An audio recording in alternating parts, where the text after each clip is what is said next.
Hello everybody.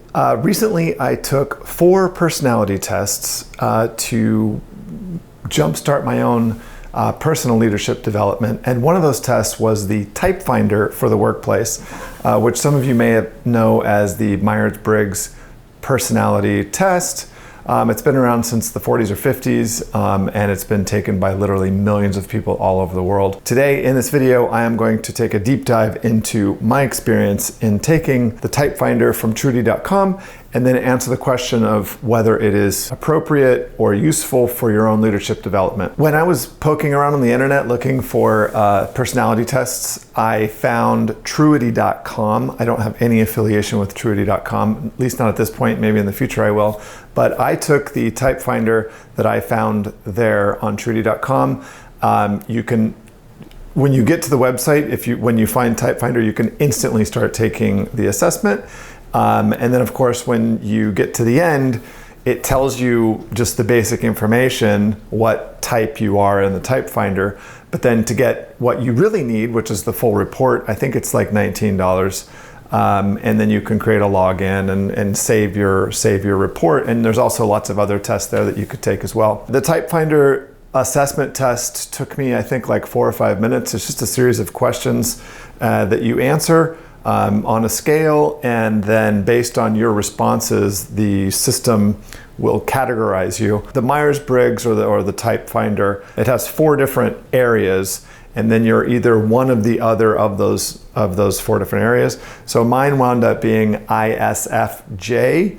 Interestingly, I took the Typefinder at the beginning of my PhD program in 2015, and I was INFJ.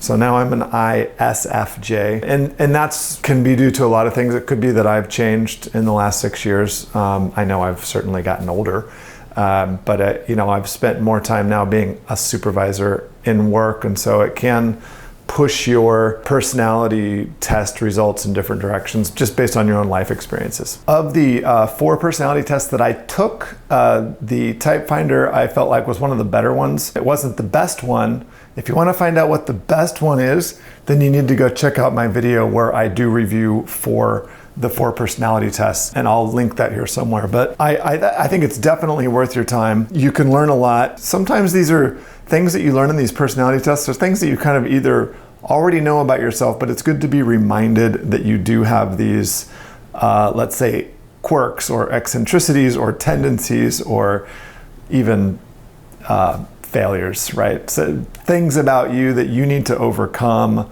and you really need to understand if you really want to become a better leader. So the report is quite effective. It's got a lot of information in it. With any personality test, you're never going to identify with every single thing that's written in the report. But I found the Typefinder to be pretty close to what I believe I am or how I behave at work and as a human being. Finding something useful in this video, please hit the like button. It'll take you literally like 1 second. That will help my channel grow. It will also send this video out to other people who are considering taking a personality test for their own personal leadership development, and it might help save them time and money. Thank you. So the report has a series of headings, and each heading is about a page, and each heading has its own subsections of, these are your strengths, these are your weaknesses, and this is what you could do to get better, essentially. So I'm just going to read off those headings really quick. The first page says, you are an ISFJ, and it gives a brief description of what that means. But then the useful sections are your personality at work, working with a team, communicating with others, managing conflict, taking the lead. This is a really important section for me because the reason why I took this was for leadership development, and I did find some useful information in there. Making decisions, getting things done, growth and development, coping with stress, and achieving success. As I said before, each section has its own subsections where it talks kind of basically about your strengths, weaknesses, and areas for growth. So for example, in this section, it says you help your team. So this is the team section. You help your team by paying close attention to others and catching the small details, upholding secure and traditional ways of working, creating a sense of belonging and permanence.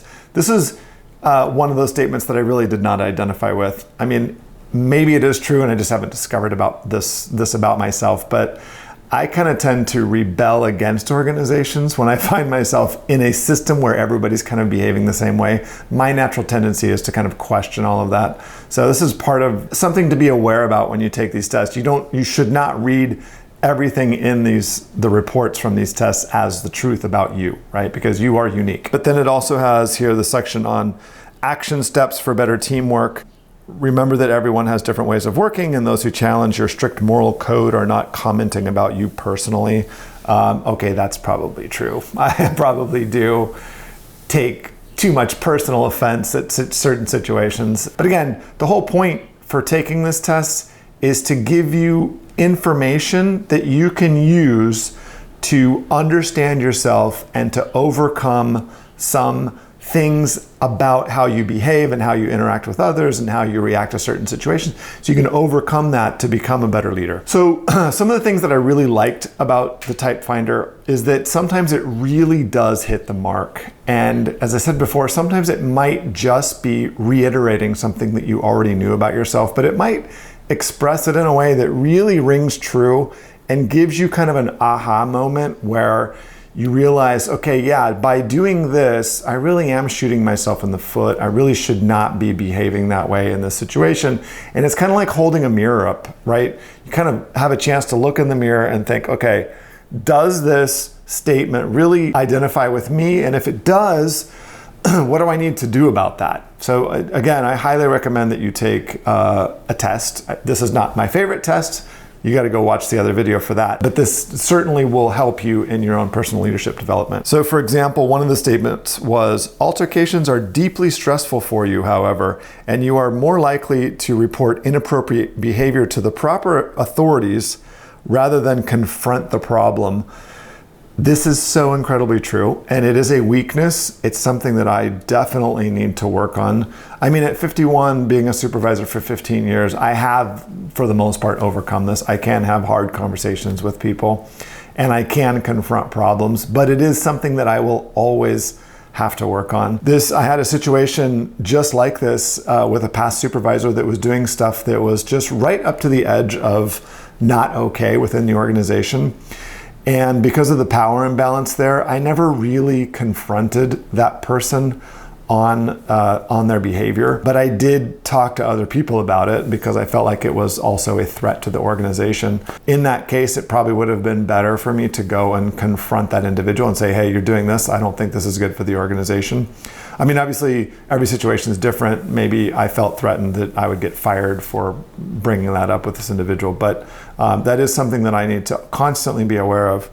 Something else that really struck me was, it said, you may irritate others by secretly judging others while failing to give honest feedback or criticize poor behavior.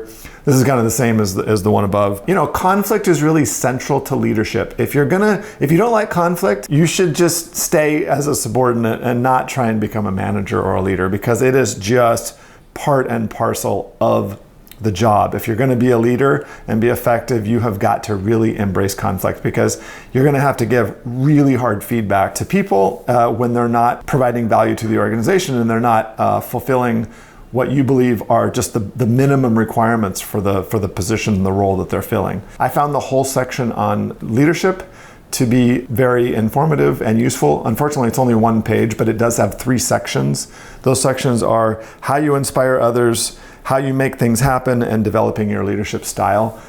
There are some really important golden nuggets in there. Okay, so what I don't like about the Typefinder report. As I said before, with all of these personality tests, when you're reading the report, you're gonna find some statements that you really don't identify with. There is a risk here. The risk is that you say, oh, that's not me, I love conflict, even though you don't. And then you don't learn anything about yourself, and then you don't develop as a human being, and you can't become a better leader. But in this case, there were some statements in here that I really just thought were just completely off, which makes me wonder if I had answered a few questions differently, maybe I wouldn't be an ISFJ, maybe I would be something else. But again, I think for $20 on 20 minutes of your time, not even 20 minutes, like 5 minutes to take the test, and it's $20 to get the report, and then the report is 20 pages, which you can read in just a few minutes, and there is some really important information in there. Okay, that is a quick video about the Typefinder that you can find at truity.com. I think it's worth your time. It's not the best personality assessment that I took of the 4. If you want to find out which one that is, I'll link that video here, and I will see you guys in the next one. Thank you. Bye-bye.